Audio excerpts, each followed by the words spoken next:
দীর্ঘ 2 বছরের সংঘাত আর ধ্বংসযজ্ঞের মাঝেও আশা জাগিয়েছে গাজা উপত্যকা।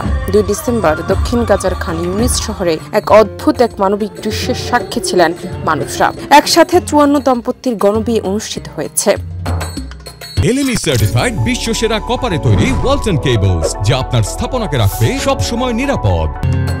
ঘটনাস্থলে দেখা গেছে ধ্বংসস্তূপের পাশে নববধূ ইমান হাসান লাওয়া এবং স্যুট পরা হিকমাত লাওয়া সহ অন্যান্য নবদম্পতিরা ফিলিস্তিনি ঐতিহ্যবাহী পোশাক পরিহিত হয়ে তাদের বিশেষ দিনটি উপভোগ করছেন। হিকমাত লাওয়া 27 বছর বয়সী বলেন, সবকিছু সত্ত্বেও আমরা নতুন জীবন শুরু করছি।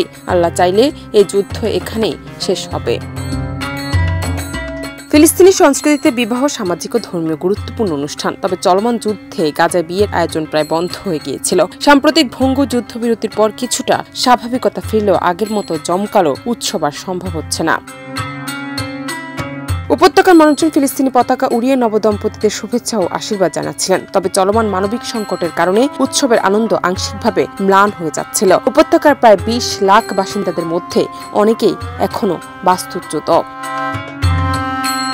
সংযুক্ত আরব আমিরাত ভিত্তিক মানবিক সংস্থা আল ফারেস আল শাহিম এই গণবিয়ের আয়োজন করেছে। অনুষ্ঠানের পাশাপাশি নবদম্পতিদের কিছু অর্থ ও প্রয়োজনীয় সামগ্রীও প্রদান করা হয়েছে। জান্নাত নিপুণ, দেশ রূপান্তর।